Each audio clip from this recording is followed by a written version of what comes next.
कुछ फिल्में सिर्फ एंटरटेन नहीं करती, वो आपको एक सफ़र पर ले जाती है। क्रिस्टोफर नोलन की हर फिल्म के साथ ऑडियंस की एक्सपेक्टेशंस अपने आप स्काई हाई हो जाती है, लेकिन इस बार उन्होंने कोई माइंड बेंडिंग पजल नहीं बनाई। उन्होंने करीब 3000 साल पुरानी एक कहानी को बड़े पर्दे पर इस तरह जिंदा किया है कि कई सीन्स खत्म होने के बाद भी आपके दिमाग से निकलते नहीं। बस सवाल सिर्फ इतना है, क्या द ओडिसी नोलन की अगली मास्टरपीस है या फिर ये सिर्फ एक विजुअली ग्रैंड स्पेक्टिकल बनकर रह जाएगी।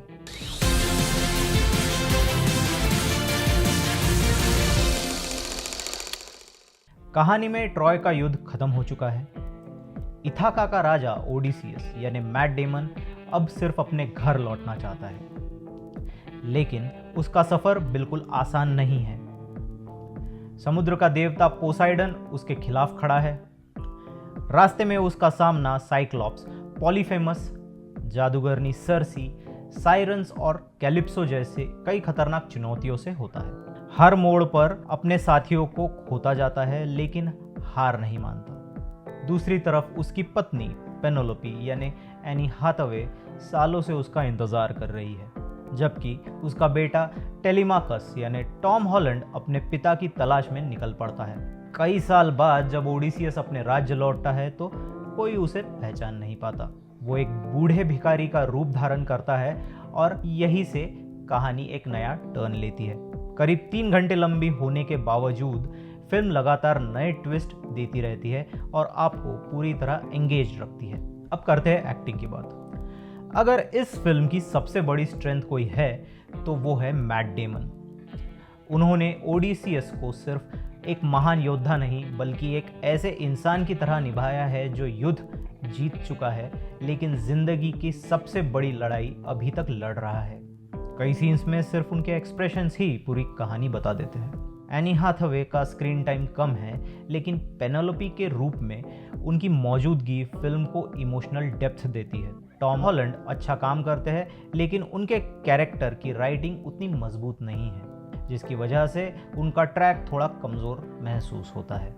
Robert Pattinson, Zendaya, Lupita Nyong'o, Jon Bernthal और बाकी की सपोर्टिंग कास्ट भी अपने अपने किरदारों में सॉलिड परफॉर्मेंस देती है।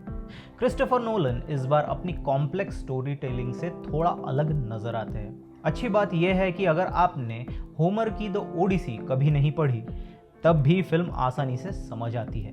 नोलन सिर्फ माइथोलॉजी या बड़े एक्शन सीन्स पर फोकस नहीं करते, वो घर लौटने की चाह, फैमिली, उम्मीद और इंसानी जज्बातों को भी बराबर जगा देते हैं। यही वजह है कि फिल्म सिर्फ फैंटेसी एडवेंचर नहीं रह जाती बल्कि एक इमोशनल जर्नी बन जाती है। टेक्निकली फिल्म शानदार है। विशाल समुद्र, जहाज, युद्ध और अलग अलग आइलैंड्स बड़े पर्दे पर ब्रेथ टेकिंग लगते हैं।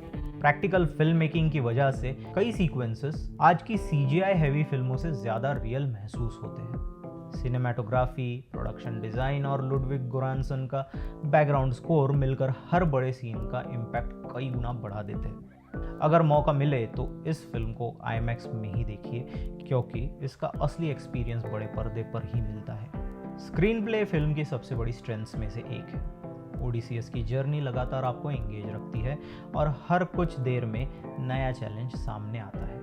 हालांकि टेलीमाकस और कुछ सपोर्टिंग कैरेक्टर्स को थोड़ा और डेवलप किया जाता तो इमोशनल इम्पैक्ट और भी मजबूत हो सकता था। फिर भी फिल्म की पेसिंग इतनी अच्छी है कि करीब 3 घंटे का रन टाइम ज़्यादा महसूस नहीं होता। अब फिल्म में अच्छा क्या है?